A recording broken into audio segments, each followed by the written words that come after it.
الحمدللہ رب العالمین والصلاة والسلام علی سید الانبیاء والمرسلین اما بعد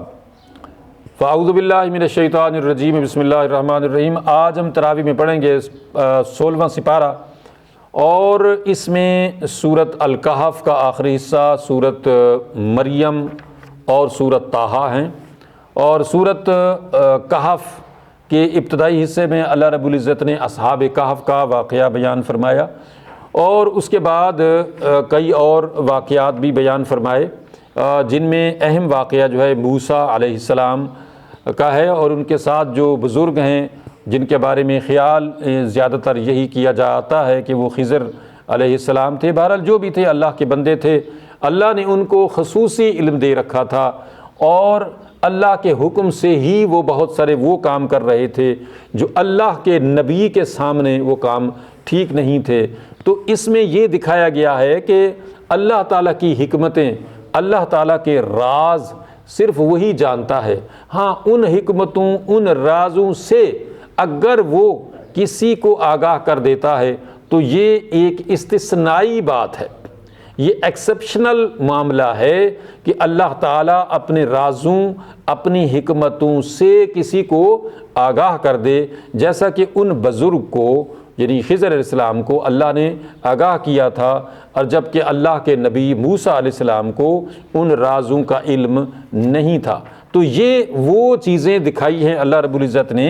کہ بہت ساری چیزیں ہوتی ہیں کہ جو بظاہر کچھ ہوتی ہیں، لیکن ان کے اندر خانے، ان کی جو حکمتیں یا راز ہوتے ہیں وہ سب کو معلوم نہیں ہوتے۔ ظاہر ہے کہ وہ چھپے راز سوائے اللہ کے نہیں کوئی جانتا ہے۔ تو اس طرح سے اللہ رب العزت نے موسیٰ علیہ السلام کا اور خضر علیہ السلام کا جو واقعہ ہے اس کو بئی وجہ بھی بیان کیا گیا ہے کہ اللہ رب العزت بعض دفعہ ایسے ایسے کام اپنے بندوں سے کرواتا ہے جو بظاہر وہ لوگوں کی سمجھ سے بالا تر ہوتے ہیں، لیکن ان میں بہت ساری بہتریاں ہوتی ہیں۔ اور یہی وجہ ہے کہ جب ہمیں یہ سکھایا گیا ہے کہ جو بھی معاملہ ہو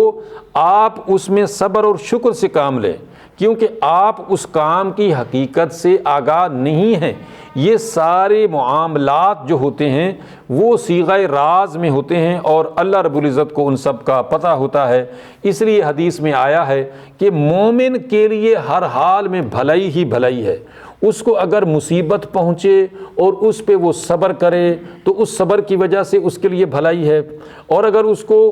کوئی خوشی کا معاملہ پہنچے، اس کو خوشی کی کوئی چیز پہنچے اور اس پہ وہ شکر کرے تو تب بھی اس کے لیے بھلائی ہے۔ تو ما لأحد الا للمؤمن، یعنی مومن کے علاوہ یہ معاملہ کسی کے لیے نہیں ہے۔ یعنی مومن یہ سمجھتا ہے کہ اس کو مصیبت پہنچی ہے، اس میں بھی اس اللہ کا کوئی راز ہے، اس میں بھی وہ پھر صبر کر جاتا ہے تو اس کو اس کا بھی بھلا پہنچ جاتا ہے، یعنی اس کا بھی اس کو فائدہ پہنچ جاتا ہے۔ اور اسی طرح سے خوشی کی صورت میں بھی تو مومن کو بہرحال ہر معاملے میں ہمیشہ اللہ کی رضا کے ساتھ راضی رہنا چاہیے۔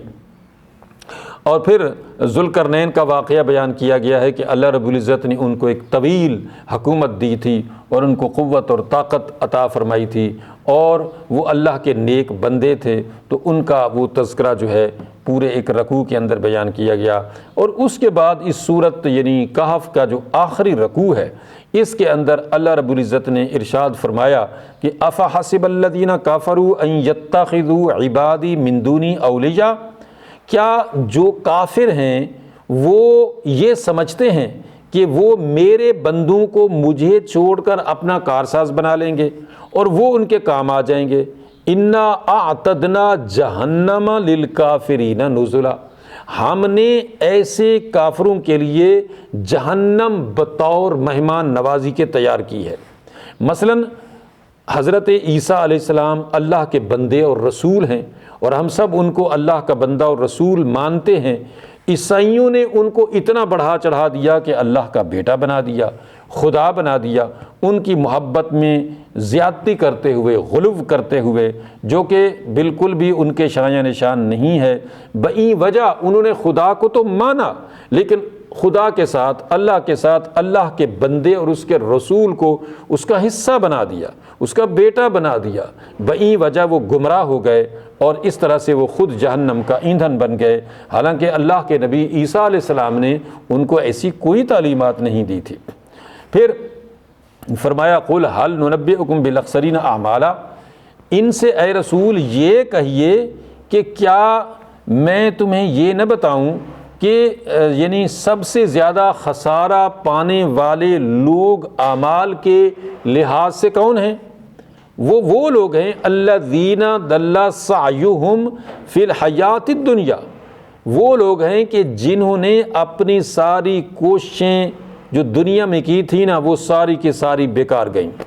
وَهُمْ يَحْسَبُونَ أَنَّهُمْ يُحْسِنُونَ صُنْعًا، جبکہ وہ یہ سمجھتے رہے تھے کہ ہم نے بڑے اچھے اچھے کام کیے، ان اچھے کاموں کے بدلے میں ہمیں جنت ملے گی، تو ایسا نہیں ہے۔ چنانچہ ہم دیکھتے نہیں ہیں ہندو ہوں، سکھ ہوں، عیسائی ہوں، یہودی ہوں، یہ سارے لوگ بڑی بڑی عبادتیں کرتے ہیں،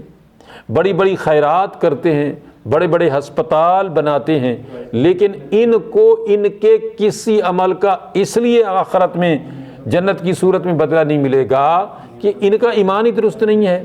ان کا عقیدہ ہی درست نہیں ہے۔ تو جنت میں جانے کے لیے یا کسی بھی نیک عمل کا بدلہ آخرت میں پانے کے لیے عقیدے کا درست ہونا ضروری ہے۔ اور اس لیے فرمایا اولئک الذین کفروا بآیات ربہم ولقائہ فحبطت اعمالہم، یہی وہ لوگ ہیں کہ جنہوں نے اپنے رب کی آیات کا انکار کیا، اپنے رب سے ملاقات کا انکار کیا، تو ان کے اعمال سارے کے سارے رہ گئے، بیکار گئے، کسی کام نہیں آئے۔ حالانکہ انہوں نے بڑے بڑے نیک کام کیے تھے، بڑے بڑے ہسپتال بنائے کافروں نے، لیکن ان کو ان چیزوں کا کوئی فائدہ اس لیے نہیں ہوگا کہ ان کا عقیدہ درست نہیں ہے۔ اور پھر فرمایا کہ ذالک جزاؤہم جہنم بما کفروا، یہی وجہ ہے کہ ان کی جزا ان کے کفر کی وجہ سے جہنم بنے گی۔ اور یہ بھی کہ واتخذوا آیاتی ورسلی ہزوا، انہوں نے ہمارے نبیوں کا، ہماری آیات کا مذاق اڑایا تھا۔ چنانچہ ہم دیکھتے ہیں کہ یہ لوگ ہمارے نبی کا مذاق اڑاتے ہیں، قرآن کا مذاق اڑاتے ہیں، تو اللہ نے فرمایا اسی وجہ سے تو ان کو ہم نے جہنم کا ایندھن بنایا ہے۔ اب رہی یہ بات کہ اللہ رب العزت کتنا اعلیٰ و عرفہ ہے، تو فرمایا کہ قُلْ لَوْ كَانَ الْبَحْرُ مِدَادًا لِكَلِمَاتِ رَبِّي لَنَفِدَ الْبَحْرُ قَبْلَ أَن تَنْفَدَ كَلِمَاتُ رَبِّي وَلَوْ جِئْنَا بِمِثْلِهِ مَدَدًا، یعنی اگر یہ جتنے بھی درخت ہیں نا ان کے ساب کے پین بن جائیں، قلم بن جائیں، اور جتنے سمندر ہیں ان کی انک بن جائے، روشنائی بن جائے، اور پھر اللہ کی تعریف، اللہ کے کلمات یہ سب لکھنا شروع کر دیں اور ان جیسے اور آ جائیں، تو لیکن اللہ تعالیٰ کی تعریف، اللہ کے کلمات نہیں ختم ہوں گے، یہ سب ختم ہو جائیں گے۔ یعنی اللہ کی تعریف تو اتنی ہے، اور یہی وجہ ہے کہ نبی کریم صلی اللہ علیہ وسلم یہ دعا کیا کرتے تھے کہ پروردگار تیری تعریف میں نہیں کر سکتا، بس تیری تعریف ایسے ہی ہے جیسے تو نے خود اپنی تعریف کی ہے۔ مطلب ہمارے اندر اتنی سخت ہی نہیں ہے کہ ہم اللہ کی تعریف کر سکیں، کیونکہ ہماری زبان، ہمارے الفاظ، ہمارا یعنی دل دماغ اس لیول کا نہیں ہے جو اللہ کی شان کے شایان شان ہو، یا اس کی جو شان بیان کرنی چاہیے وہ کر سکے۔ بس ہم عاجز بندے اسی طرح سے اس کی تعریف کر سکتے ہیں کہ جو ہماری کیپیسٹی ہے، لیکن اس کی شان تو اس طرح سے ہے جیسے اس نے خود بیان فرمائی ہے۔ اس کے بعد سورۃ مریم کے اندر اللہ رب العزت نے حضرت مریم کا واقعہ بئیں طور بیان فرمایا ہے کہ کس طریقے سے اللہ رب العزت نے ان کو یعنی بن شوہر کے جو ہے وہ بیٹا دیا، اور حضرت عیسیٰ علیہ السلام کو بن باپ کے کس طرح سے تخلیق کیا، اور اللہ نے یہ فرمایا کہ ہم جو چاہتے ہیں وہ کر سکتے ہیں، ہمارے لیے یہ اسباب کوئی معنی نہیں رکھتے، یہ اسباب بھی ہماری پرمیشن سے کام کرتے ہیں۔ مطلب کوئی بھی سبب جو ہے وہ اگر کام کرتا ہے، مرد عورت کا ملاپ ہے یا نطفہ ہے اور اس کے ذریعے سے بچے کا پیدا ہونا ہے، یہ بھی ہماری پرمیشن سے ہوتا ہے، اور ہم اس کے بغیر بھی بچہ پیدا کرنے پر قادر ہیں، اور اس کے لیے ہمارا صرف حکم درکار ہوتا ہے، یعنی ہم حکم دے دیتے ہیں اور وہ کام ہو جاتا ہے، وہ کوئی سا بھی کام ہو۔ لہٰذا جن لوگوں نے عیسیٰ علیہ السلام کے بارے میں یہ من گھڑت عقائد گھڑے کہ جناب وہ نعوذ باللہ خدا کے بیٹے ہیں اور حضرت مریم کو خدا بنا ڈالا، تو یہ ان کی جہالت کی انتہا ہے، کیونکہ یہ تو ساری مخلوق ہیں، حضرت مریم ہوں یا حضرت عیسیٰ علیہ السلام ہوں، یہ اللہ کی کریشن ہے، اللہ کی تخلیقات ہیں، نہ کہ یہ اللہ کے جزو ہیں۔ اور پھر اللہ رب العزت نے آگے ابراہیم علیہ السلام کا واقعہ بیان فرمایا ہے کہ انہوں نے کس طریقے سے اپنے گھر سے، اپنے باپ سے توحید کا درس شروع کیا، دین کا درس شروع کیا، اور باپ نے تنگ آ کے ان کو گھر سے نکال دیا، اور پھر وہ جو ہے مختلف ملکوں شہروں اللہ کا پیغام لیے پھرتے رہے، اللہ کا پیغام پہنچاتے رہے، اور پھر حضرت موسیٰ علیہ السلام، ادریس علیہ السلام، اسماعیل علیہ السلام، اور اس طرح سے مختلف انبیاء علیہ السلام کا اللہ نے ذکر فرمایا، اور ساتھ میں یہ بھی فرمایا کہ اولئک الذین انعم اللہ علیہم من النبیین من ذریت آدم، آدم کی ذریت میں سے یہ انبیاء علیہ السلام ہم نے بھیجے تھے، اور ان پر ہم نے انعام و اکرام کی بارشیں کی تھیں، جس سے یہ پتہ چلا کہ انبیاء جو ہوتے ہیں وہ سلیکٹڈ بندے ہوتے ہیں۔ ایک ہوتا ہے مخلص، ایک ہوتا ہے مخلص۔ مخلص کا مطلب ہوتا ہے سلیکٹڈ، یعنی اللہ تعالیٰ اس کو اپنی ذات کے لیے سلیکٹ کر لیتا ہے، مطلب اپنے خاص کام کے لیے جو ہے وہ پرسنل کام کے لیے جس کو سلیکٹ کر لیتا ہے اس پر پھر انعام و اکرام کی بارش کر دیتا ہے، اس کو اپنا مخلص بنا لیتا ہے، اپنے لیے خالص کر لیتا ہے، اور پھر وہ اللہ کی رضا کے مطابق کام کرتے ہیں، اور اللہ ان کی حفاظت فرماتا ہے گناہوں سے بھی۔ یہی وجہ ہے کہ تمام انبیاء گناہوں سے بری ہوتے ہیں، معصوم عن الخطا ہوتے ہیں، اور اللہ ان کی دشمنوں سے بھی حفاظت فرماتا ہے۔ اسی طرح سورۃ طٰہٰ کے اندر اللہ رب العزت نے موسیٰ علیہ السلام کے اس واقعے کو کہ ان کی جو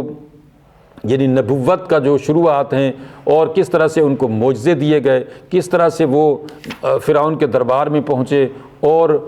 ان پر جو ہے وہ سب سے پہلے جو ایمان لانے والے تھے وہی لوگ تھے جو آپ کے مقابلے میں جادوگر آئے ہوئے تھے، اور ان کے ایمان کا یعنی اللہ نے بتایا کہ جب ایمان بندے کا پختہ ہو تو اس کو اپنی جان کی بھی پرواہ نہیں ہوتی۔ حالانکہ یہی لوگ فرعون سے انعام طلب کر رہے تھے اس سے پہلے کہ جناب اگر ہم موسیٰ علیہ السلام پر غالب آ گئے تو ہمیں انعام کیا ملے گا، لیکن یہی لوگ جب یہ جان گئے کہ موسیٰ علیہ السلام کوئی جادوگر یا عام آدمی نہیں بلکہ اللہ کا سچا نبی ہے، تو اب وہ ایسے پکے مسلمان ہو گئے کہ انہوں نے کہا فقد ما انت قاد انما تقضی ہذہ الحیات الدنیا، کہ تجھے اے فرعون جو ہو سکتا ہے کر لے، ہمارے جسم کے ٹکڑے ٹکڑے کر دے، لیکن تو کیا کرے گا، اس دنیا میں ہی کرے گا نا۔ انا آمنا بربنا لیغفر لنا خطایانا وما اکرہتنا علیہ من السحر،